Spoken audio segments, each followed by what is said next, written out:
पृथ्वीवरचं दुसरं अमृत म्हणजे चहा बरं का.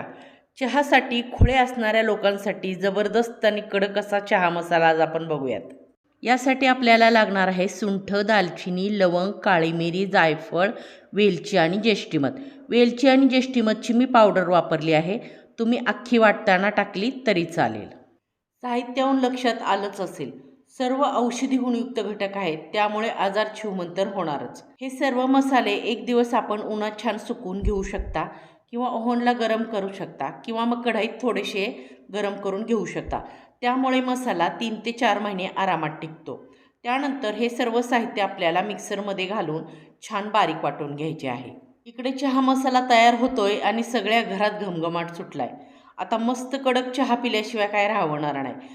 चहा मसाला गार झाला की काचेच्या बरणीमध्ये अशा प्रकारे आपण हा स्टोअर करूयात, म्हणजे हा 2 ते 3 महिने छान राहील.